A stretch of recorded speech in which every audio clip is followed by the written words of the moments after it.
All right, all right, all right. Guys, thank you for joining us. Elvin, what's up? Today we have What's on going Scott on? Gatto, Marine veteran, Iraq war veteran. Did you do the initial push into Fallujah? No, not the Just initial say, push. I did okay. the Operation Phantom Fury. So it's the second Okay. is the takedown of the city. Check, check. Listen, Scott's an interesting guy. He sent me his bio, and it was probably the longest bio I've gotten. I mean, he sent me some serious details here. He did 9 years in the Marine Corps, got out, became a government contractor, I believe, for a few years. Wife basically told him, "Hey, wrap it up. You're done." And so he did that. He was a good husband, wrapped it up, and then he moved on, and eventually ended up starting a nonprofit called Reunite the Fight. And basically, the concept of Reunite the Fight is really cool. It's sort of reuniting warriors that have either served together or of similar backgrounds, and sort of, I guess, you're doing scheduled events with them? I mean, what exactly is Reunite the Fight, and how does it work?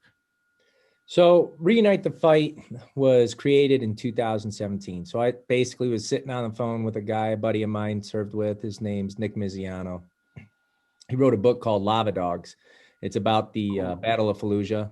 Really focuses on the 1-3 First Battalion, Third Marine push through their experiences and from the perspective of a Lance corporal, he was a corporal during the fight. I believe I was a corporal during the fight.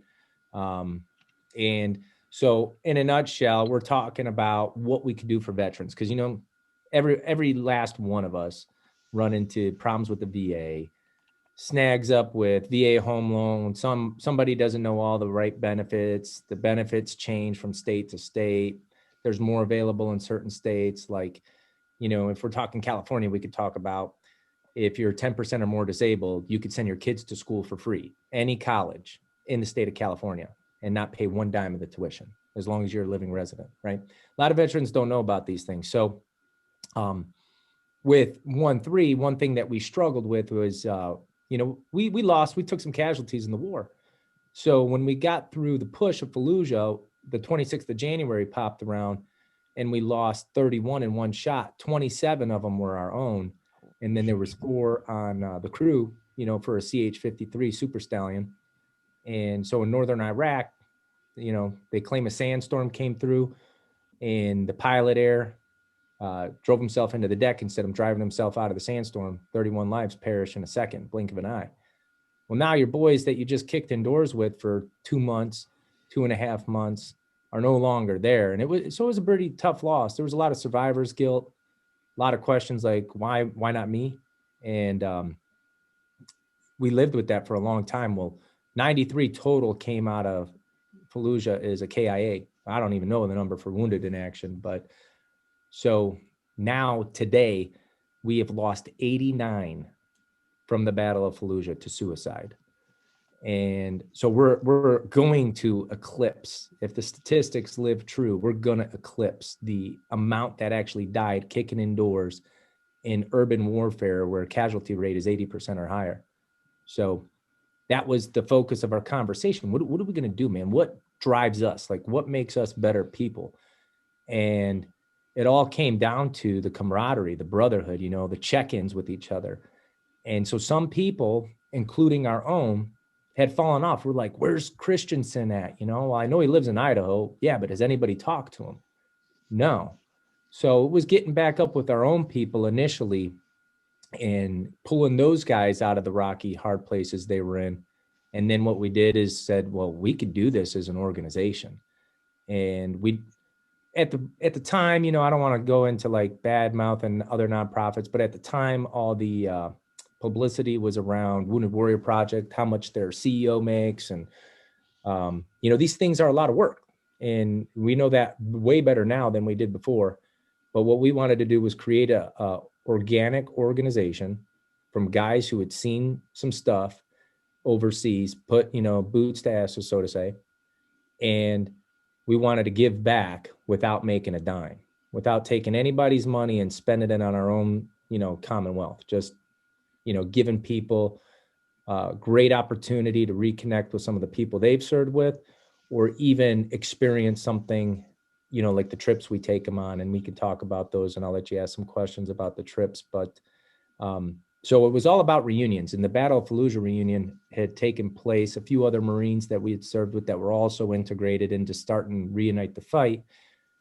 Dave Thompson was a javelin gunner, works for Google.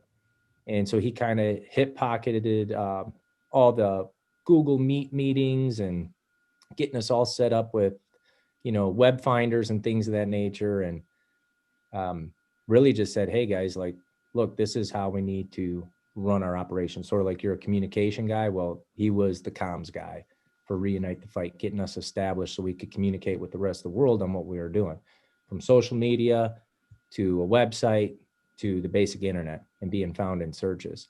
And then it was just word of mouth. And so in 3.5, 4 years, well, really 4 years now, going on 5 next year, we have literally taken over 400 veterans on various trips, from running endurance races. There was we reunited, I don't know, like 40 plus members of 3rd Marines from a time era of like 2000 to like 2006, and ran a Spartan race in Spartan, North Carolina, or South Carolina. And that, I think, was our largest event as far as the amount of people we brought to one location. But we do a lot of 3, 4, 5, 6 people events. Like our most recent, one of the most recent was called Texas Takedown. And we did it at BRB Ranch in Millersview, Texas. And we had, I believe it was 7 veterans that came down from all different eras, but similar backgrounds, and got to go on a private ranch and hunt whatever they wanted to hunt, take whatever trophy they wanted, all their lodging, their food, beer, everything was paid for. All they had to do was show up.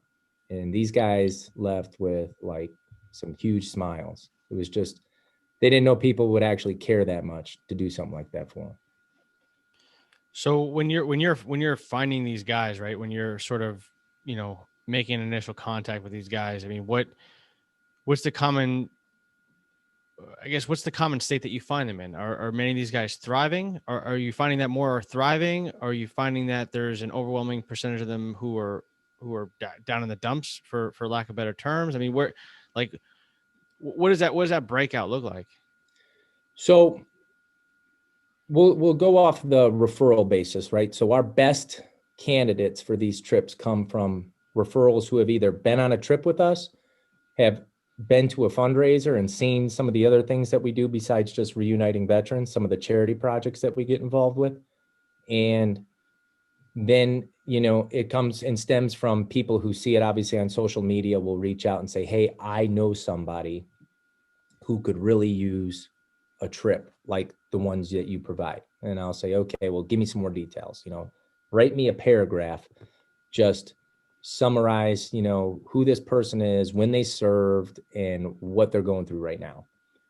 And so because sometimes it's not always a trip that is the best, source of that, reactive action to take with that individual. Sometimes it's just a phone call. Sometimes the veteran's just down in the dumps because he ain't making no money and he wants to have a job, or she wants to have a job and needs a job. We've helped probably 30, 40 veterans get into the government, into government contractor roles or government DOD roles, where the VRA, for veterans who don't know about VRA hire, if you have a Iraqi or Afghan campaign medal, so you don't even need combat action, just a Iraqi or Afghan campaign medal, have served obviously in the military since 2001 with your national defense, and then you qualify for a direct appointment to GS-11. And wow. I didn't know that. Yeah. I didn't know it was GS-11. I thought VRA, you were just like basically guaranteed priority and they just pull you. I'm in the government right now. I mean, but I'm a GS-7, man. Like, what's up with this GS-11 thing? Yeah. Get this man promoted. So a couple of guys wanted to get into a different kind of field, and I got them inserted into like the 9, 11, 12 integration, like programs where they get the step increases, like a 3-year contract. Here you go, we'll start you here. But by the time you're done with the program and you learn everything you need to know, you're a GS-12. Then there was other guys who did 7, 9, 11. But I've gotten several guys, like the most recent one, buddy of mine, he served with us with 1-3, and he did his 4 years, got 2 Purple Hearts in his first 4 years. Both of them came out of Fallujah, and they were like 3 days apart. And he went down to Mexico and started freaking whacking cartels, and became like special forces of the Policia unit down in, I'm not even going to say where in Mexico, but he went down there, was doing that job, a lot of corruption. And one day he walked across an ambush as he became like a colonel of this, force that he was controlling and commanding, and got ambushed, got shot 6 times, ended up needing like an emergency medevac to the States. So he got an emergency medevac to the States over to San Antonio, VA. And then he was working the oil fields for maybe, I don't know, 2-3 months. And I was like, dude, we got to get you out of there. And I was just like, realistically, would you move to the States by yourself if the opportunity arrives? Because he had a wife and 2 kids that didn't have their citizenship. So he said, yeah. So I got him hooked up with a friend of mine that I used to work under inside of the government. Walked him right into the office, said, you need a guy for weapons, small arms, sight sensors, lasers. This is your dude right here.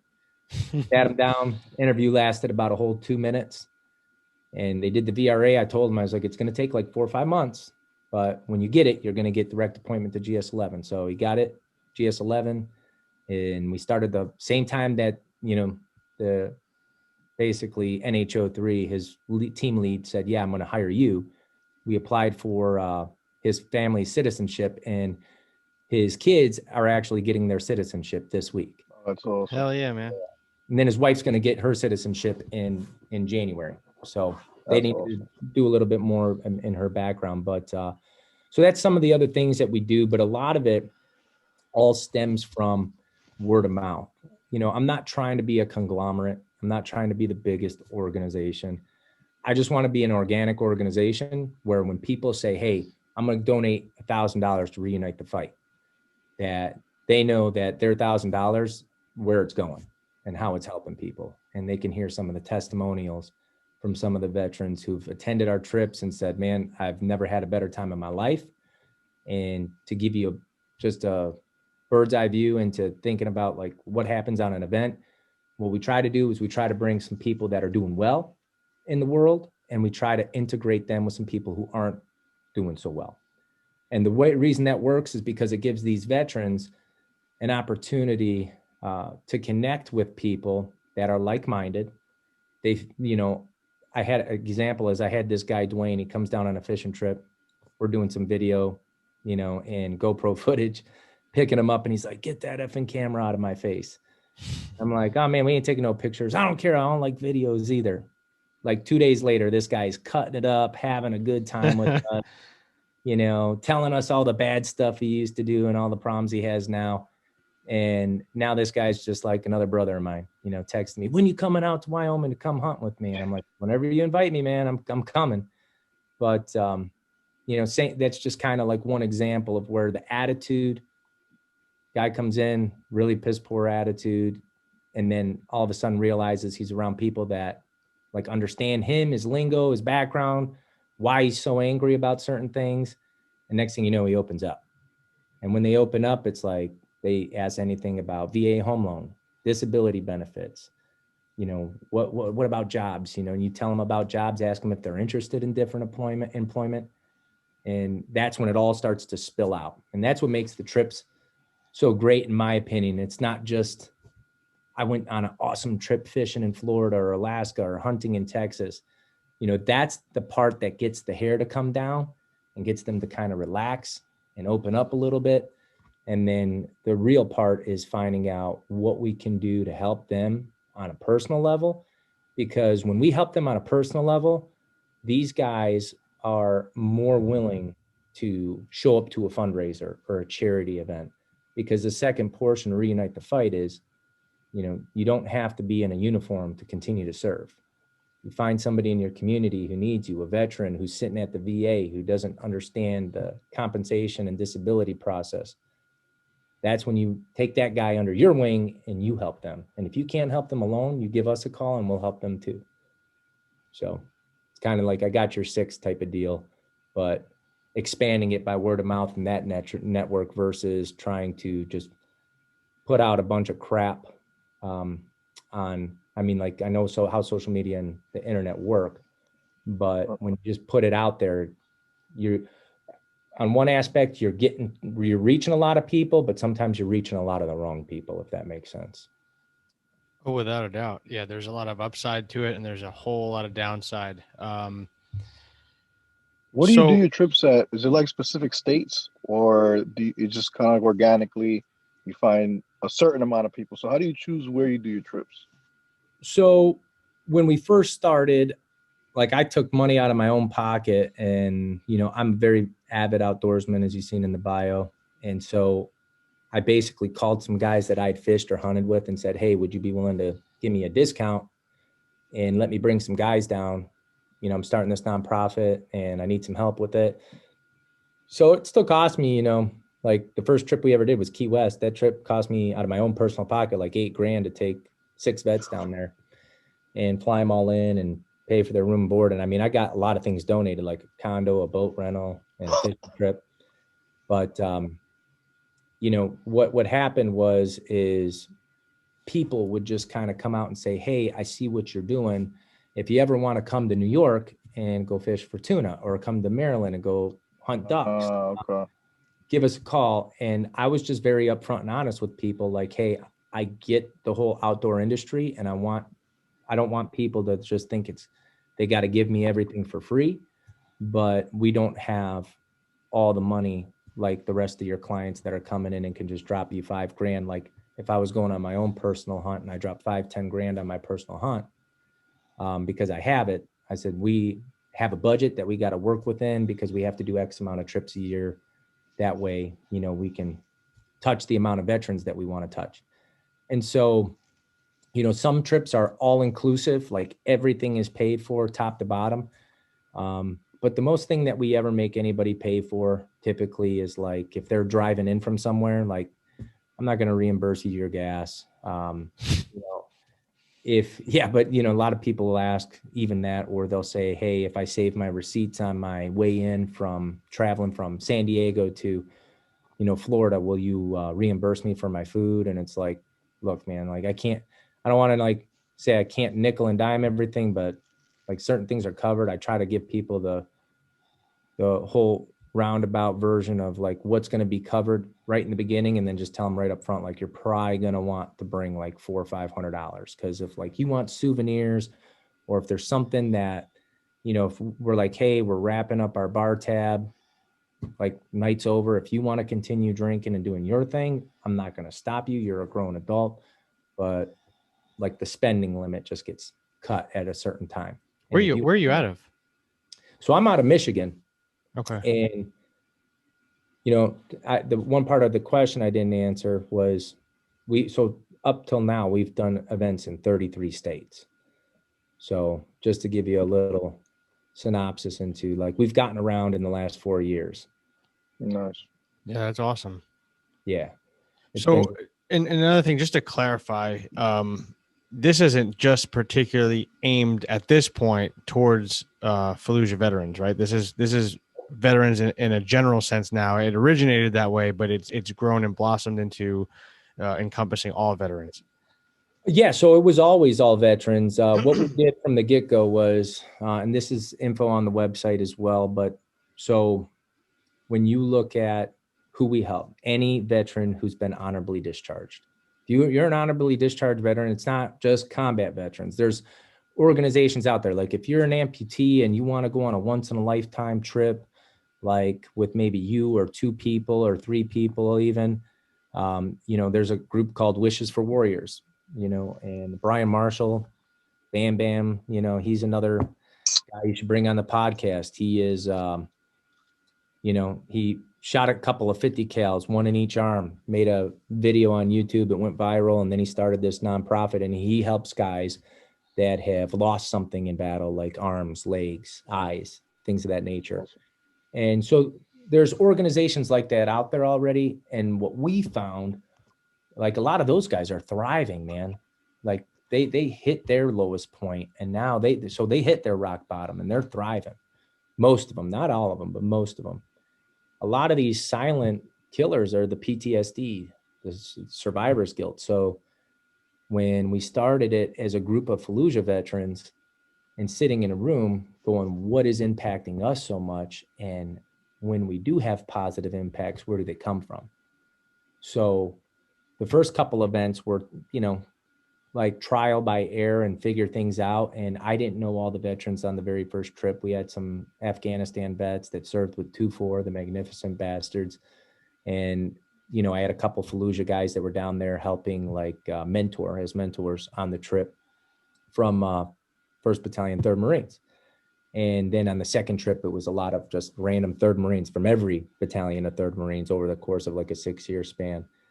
And that trip went really well. And then it just started going off of referrals. Like someone would call and say, hey, I got a veteran. They're at a low point. I want to go on a trip. And then I had a guy come out on a trip. His name was Sean Simmons. And he came to Michigan. Me and him got to cut it up with like 4 or 5 other vets that I never met before. And each and every one of these guys has brought somebody to Reunite the Fight since that trip and sent them, on a trip of a lifetime.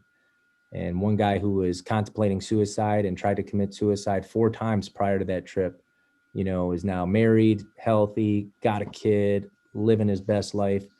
And so that's really where I think the referral basis is probably somewhere we're always going to stay, because I feel that when you have someone who's compassionate and find somebody not excelling or falling down, so to say, in life, and they bring them to us, they're trusting us because they know that we will do something, and even if it's just reaching out to them via phone, email, text, social media, and, because we may not have a trip. Like right now, our next trip is not till April.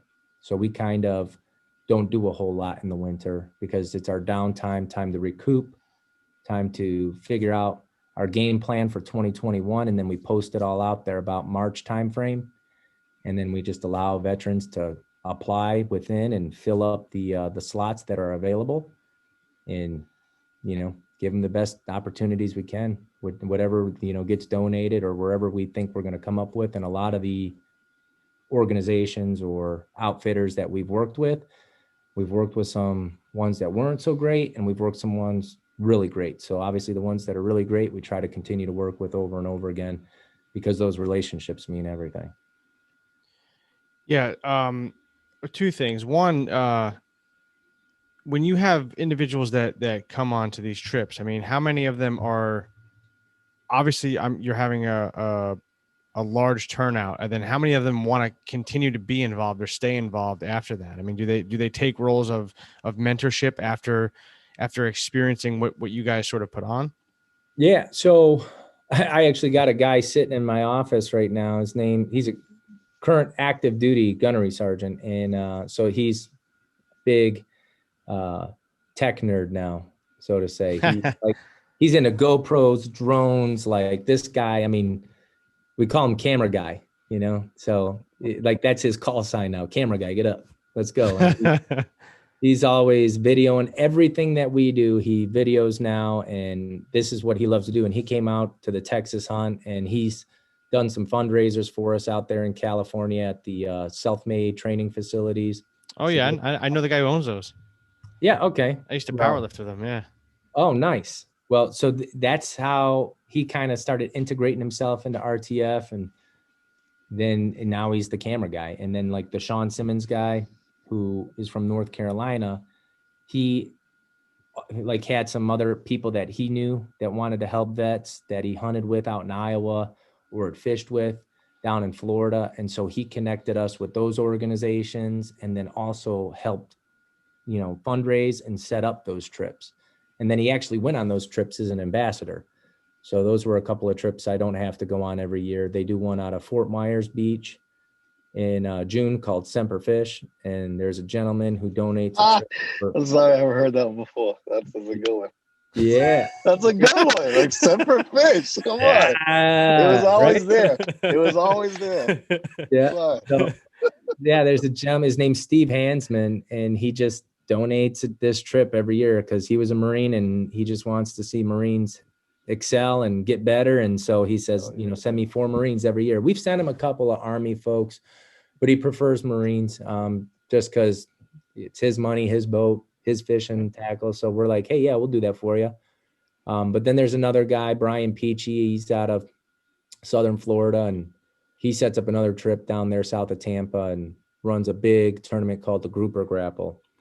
And Tuna Skin and Bass Pro and Yamaha and some other organizations get involved, donate some money, and we put on a nice party and a weigh-in and bring like, I don't know, like they've been bringing down like 20, 25 vets. And so we'll pay for, we pay for all the flights, but then after that, like Reunite the Fight is, something we're on the hook for maybe some hats and some shirts and stuff like that for the vets. But, these other organizations, partnering organizations, kind of rent out a hotel for everybody, and all the boats that are captained by other charters, they get thrown in the same hotel for free.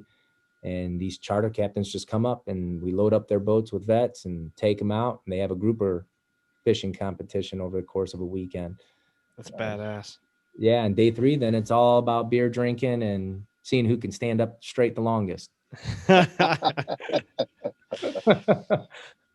I mean, what, like, I don't even know how I want to frame this question, but obviously there's no, like, let's say, quote unquote, mental health professionals, right, on this trip, but right. You're at least I'm assuming that, but you're taking people and putting them in an environment, with other people that have shared similar experiences in an unknown or unfamiliar environment.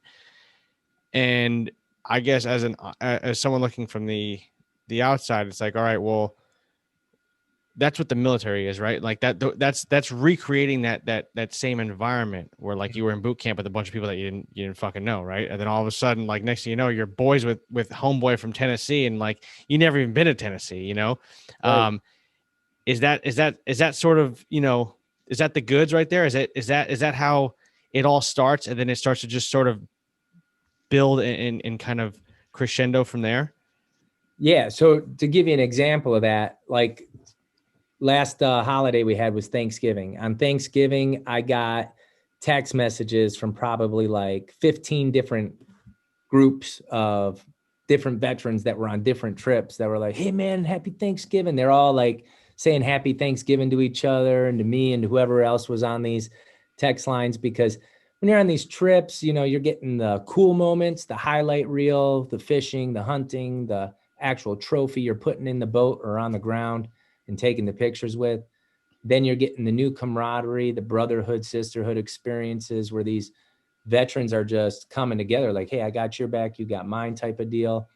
And they just become friends. You figure out, like, a lot of them miss that, like I call it like fighting hole conversation.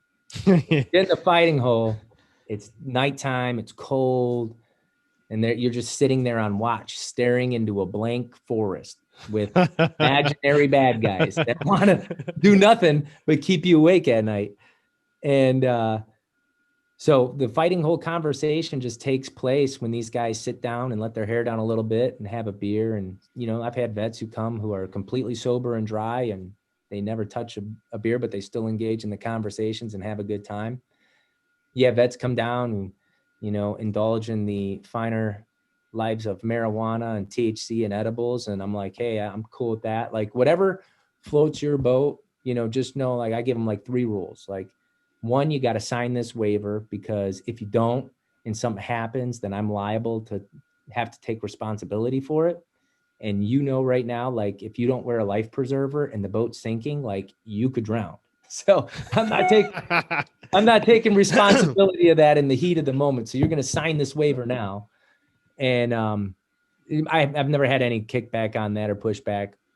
And then, I tell them that they get one warning. Like, if I have to warn them, like, to dial it down, or, because everybody has a moment. Most people don't on trips, but, I just tell them, if you have a moment, I'm going to just pull you aside and, like, hey man, this is your warning. Like, don't do something stupid. I'm not going to, somebody gets loud or obnoxious, but if someone, like, I had a guy pull a prank on one of his Marine buddies, they got pretty sloshed and he stuck his finger in a cup of warm water, and then the guy pissed himself. And I was like, the hell, man? Like, it works. Yeah, oh man, it works. That's what Elvis is concerned with. But And they're like, oh yeah, this is a prank we used to play with him because it always, he always pissed the bed while he was serving. And I was like, yeah, but like this is somebody else's lodge, we don't, Yeah. they don't necessarily want to clean that up, so consider this your warning type of deal. And then lastly, it's just have fun. If you got to make a phone call home to your wife and check in so that things are good when you go home, do it. If you got to FaceTime your kids and show them what you're doing, do it. Like, don't feel like you can't be yourself. Be yourself, enjoy your family, make the phone calls you need to make. Don't get in trouble at home, but, take any benefit you can get out of this trip, whether it's networking a job or figuring out like you want to be more involved with Reunite the Fight, or, hey, you know what? I was just really down in the dumps, needed a vacation, couldn't afford one. So I, called you guys to hook me up with one. Whatever the cause may be, like just live it to the fullest, man, because, our goal is to help as many veterans, not the same veteran over and over again. And yeah, I've had one veteran in all of our existence who was a little upset, and he came from that same trip of the finger dipping, and he was selected to go on a second trip, and I kind of canned him off of it, and so he retaliated a little bit with some anger comments and a bad review, but it's the only bad review I've gotten in 4 years, so I think I'm doing pretty good. The one thing I want to ask you, as we sort of come to a close, is there any particular moment or individual that comes to mind, like one of the most powerful moments that you've experienced through your time in running this? Yeah, like I mean, I can only imagine what you've experienced by putting these on, and the joy and the gratitude and the fulfillment that you must have just alone doing that. But I'm sure there's got to be some incredible moments that really stand out to you. Can you maybe tell us about one of those? Yeah. So I'll give you two. And, the first one's real short because it was more about the unit cohesion. When I brought all those guys from 3rd Marines back into a room, and, everybody that served in 3rd Marines at that time kind of knew which guys took Fallujah and whatnot. And most of these guys' Fallujah reunions were built around partying and booze, and not the proactive things, but more or less the things that just put you into a deeper, darker place. And when these guys got back in the room, some of these guys hadn't seen each other in over 15 years, and so that to me was like, seeing just their smiles and the gratitude, for having just a few free beers, their race tickets paid for, a place to sleep and lay their head for a couple nights. Like, they were so grateful for that. And, that where I knew I was on the right track. But we got a phone call from the Kansas City Chiefs. I don't know, I think it was last year we did it, 2019, for their salute to service game. And they said, yeah, we want to, do something with the veteran organization. What do you got in mind? I kind of told them, well, let's do a reunion. I'll find a veteran, and then I will work with that person's family indirectly and find out who like his best buddies were in the Corps or whatever branch he comes from. And That's cool. So yeah, so these guys, so this guy, the guy who was afforded the opportunity was from Kansas City. And I put it out there on social media. I said, if you know of anybody, or if you think you deserve this opportunity to meet the players and be a part of Salute to Service, like, send this inquiry here. So I got about like 15 inquiries. And one just was like, yep, this person, he served combat, he's working in the government, but he just seems like he's lost. And I was like, all right, well, I reached out to the person who nominated him, because it was going to make my life a lot easier that way, because she nominated him through the site. And I said, so do you know any of the people he served with? Yeah. So I said, okay. So I called him and told him, like, yeah, man, your wife's a great lady. She set you up and she put you in for this trip, and we're going to be sending you to the Chiefs game, and you get to bring your whole family. Oh, man. So he's pumped. He's like, yes, Yeah. all this stuff. And I was like, yeah, they even set up a tour of the World War I memorial, and we're going to do all this cool stuff in your town. So he's like, awesome. So he lived like 20 minutes from the stadium. And then I got with his wife, and she gave me 4 of his like best buds while he was serving in combat.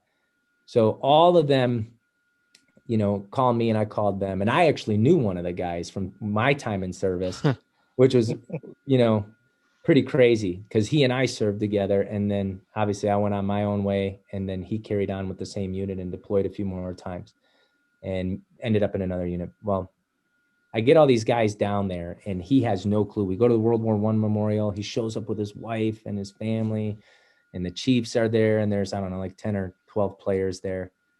And so we're setting up this tour, and they wanted to do a small interview with the news station. So they're like, yeah, we're going to do this small interview with the news station and then the Kansas City Chiefs media people.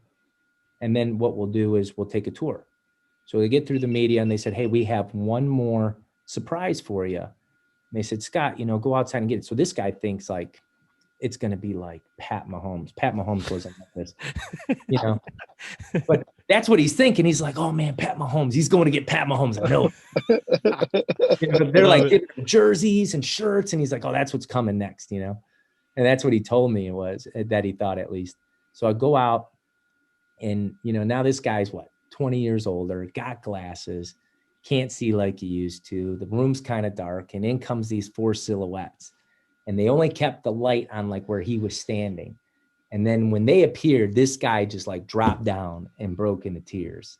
I mean, like he gave his brothers hugs, and they were all smiling and laughing, and they were like, stop crying, being a little bitch. The camera's on us, man. we're Marines. But the people in the room that were a part of that moment, it wasn't about me because I kind of knew what was going to happen, serving just like you guys would. But all the media, the Chiefs players, they were just like, wow. And those guys hadn't seen each other in 17 years when, you know, we reunited them. So that was a real cool one. And, you know, that forever. Them guys text me all the time, and they're always still jaw jacking and telling jokes. And, you know, because they actually had like an MMA bull in the ring competition on the trip, you know, out in front of like a local bar. They of course talking, they like, did. I could choke you out. Oh yeah. So out on the front lawn, and Instagram was rolling, and, you know, I'm like, oh my God, like, don't break an arm. Did you sign the waiver? Did you sign the waiver? I was to say, this is your warning. Scrambling for the waiver. But oh my yeah, God. those were really moving as far as reunions. And I mean, it's not even just helping him out. I can only imagine what you did for the other 4 as well. You know what I mean? Like that type of stuff. Yeah.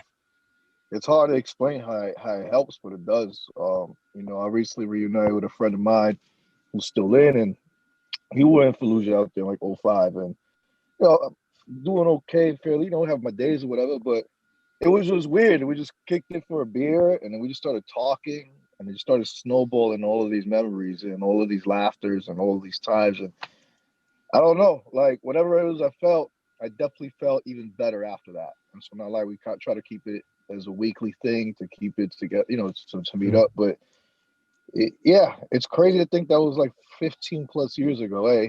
And even more crazy to think how just speaking with somebody from back then how that can affect you in such a positive way. So yeah, I mean, you go through the suck together, all the crappy times, but, you know, those times are what you look back on, and you're like, man, that's like what made me who I am today.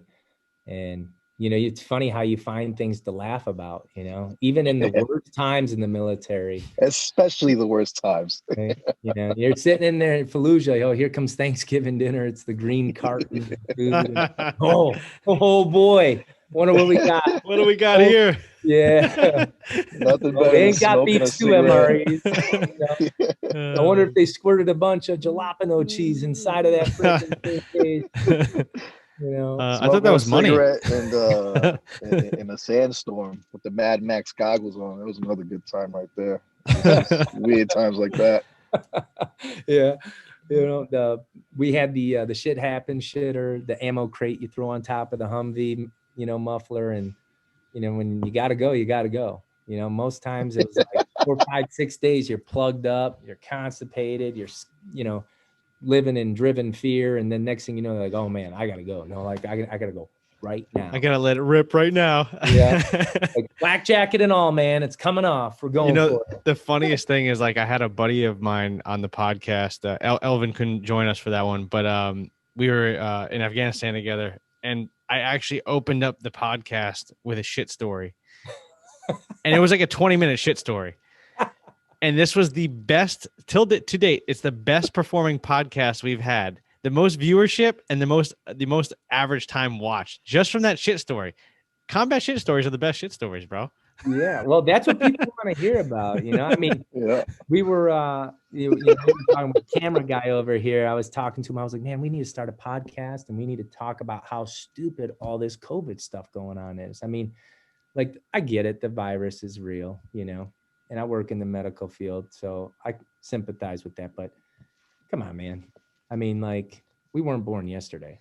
I might be young, but I wasn't born yesterday. And there's some other kind of motive and objective here, but it's smoking a lot of Americans right out of their freaking jobs, their businesses, their hard work. And it's just a sad, sad place, man, to know everything we fought, served for, and stood for, and some people still stand for.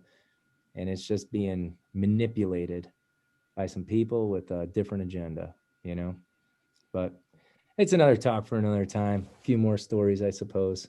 We'll have you back. 2 more beers and another podcast. Yeah. Yeah. Just make sure you wear a mask next time you get on this podcast, okay? Oh, Yeah, or I'll have you sign a waiver. Well, look, I do want to mention a couple things about RTF. So, like, we talked about jobs, right?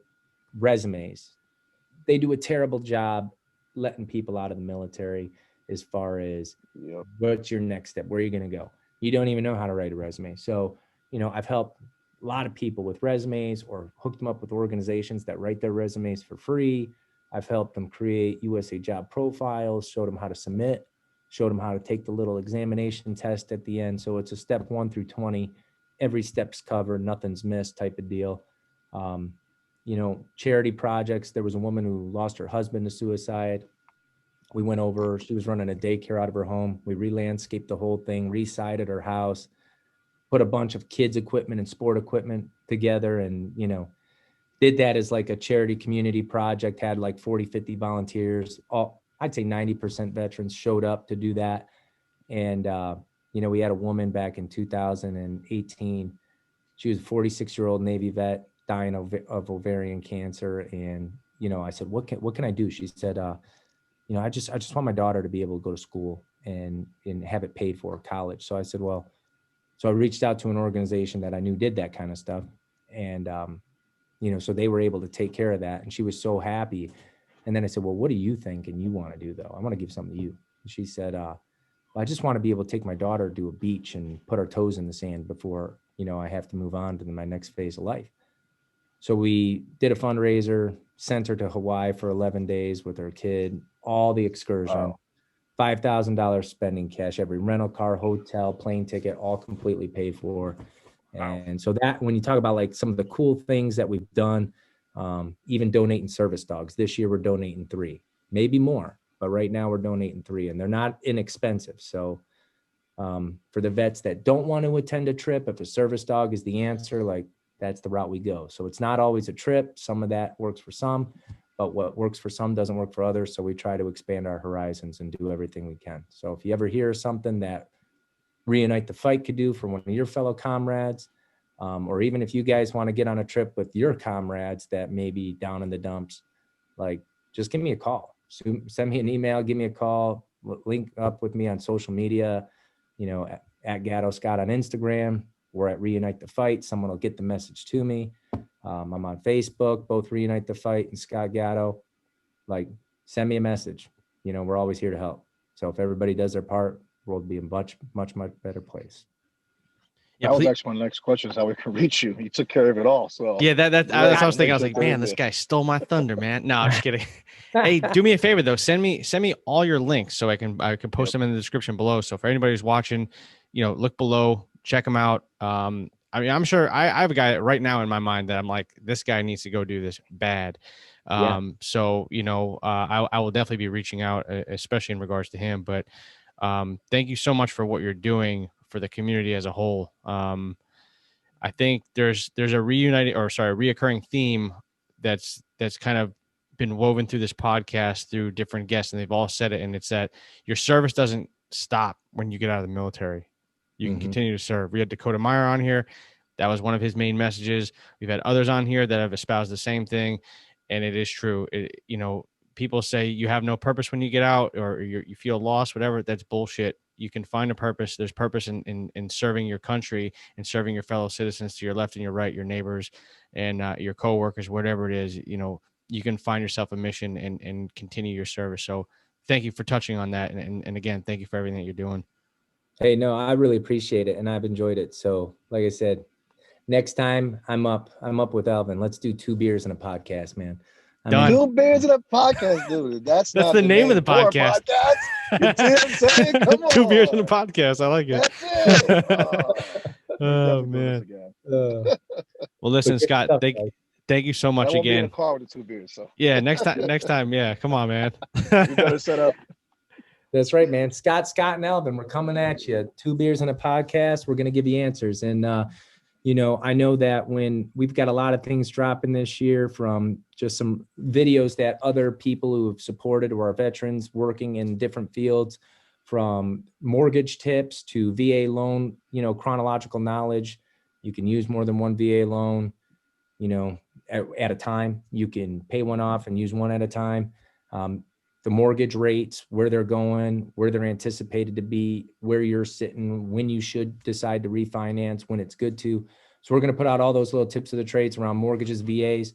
We're also going to have some people talking about VA benefits and other organizations out there that are helping vets who can't crack the code with their VA systems, who you can reach out to, who can help you. Some of them, take money. But it's not much. It's minuscule for the amount of work that they're doing to push all your paperwork through. So as soon as we get all those rolling here in the new year, I'll definitely drop them to you guys. And if you guys want to share them out to your guys' networks, that'd be great. Hell yeah, man. Also, I'm gonna add you to our Facebook group. We got about, I don't know, a small following, but whatever information that you can provide, and you can promote your stuff. That's fine. I'm all about it. But we want to get information to veterans. So anything that you want to post, I'll add you right after this. Awesome. I really appreciate that, Scott. Yeah, no worries. Hey, take care. Appreciate you guys. Enjoy your weekends. Yes, sir. You too. All right, I'll take it easy. Bye now. Like what you heard, don't forget to like and subscribe to the Veteran Entrepreneur Podcast, brought to you by DotMilGear.com.